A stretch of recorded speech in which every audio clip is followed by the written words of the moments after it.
আজকে করবো get ready উঠলে চলো দেখা যাক।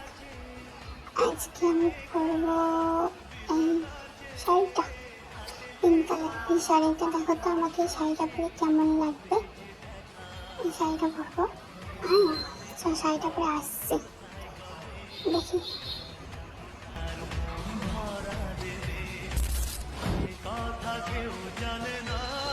আমি শাড়ি পরে চলে এসে কেমন লাগছে আমাকে বলবো শাড়িটা পরে।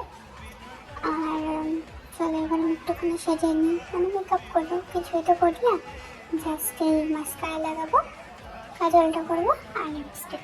আমি এই দুটো লিপস্টিকগুলোকেই পরবো, আমার খুব ভালো লাগে, মানে আমার ফেভারিট বলতে পারো। তো আমি মেকআপ করে চলে এসে আমাকে কেমন লাগছে বলো। এবার চলো আমি একটু নিজের জুয়েলারিগুলো পরে নিই। এখন পরবো এখন এই পলাগুলো, এগুলো আমার হাজব্যান্ড আমাকে দিচ্ছে অ্যানিভার্সারিতে, ফার্স্ট অ্যানিভার্সারিতে গোল্ডে। আর এটা হচ্ছে একটা রূপোর মঙ্গলসূত্র দিয়েছিল। তো চলো আমি পলাটা পরে নিই। আর পলাটা না টাইট হয়ে গেছে এখন, আগে যখন কিনেছিলাম তখন একটু ঢিলা ছিল, এখন না টাইট হয়ে গেছে, পরতে পারছি। তো পলাটা পরে নিই, এই হাতে পরা হয়ে গেছে, এটা পরে নিই। আর মঙ্গলসূত্রটা ভাবছি পরবো নাকি কেউ পরিয়ে দিলে ভালো হয়, দেখে পরিয়ে দিলে ভালো, যাই পরে আসছি। আর পরবো হচ্ছে ইয়াররিংসগুলো আর এই চোকারটা। তো এই ইয়াররিংসগুলো আমাকে কেমন লাগছে বলো।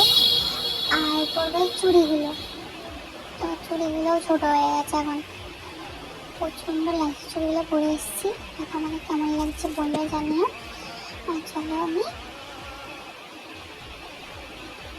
চুলটা ছাড়বো, চুলটা ভাবতে ভালো না, চুলটা ছাড়লে আমাকে ভালো লাগে, একটু জানি ওটা, কারণ আমার না চুলটা ছাড়লে আমাকে বেশি ভালো লাগে মনে হয়, তাই বললাম। তো চুলটা ছেড়েছি, আমাকে কেমন লাগছে অবশ্যই কমেন্ট করে জানিও। Tata, bye bye.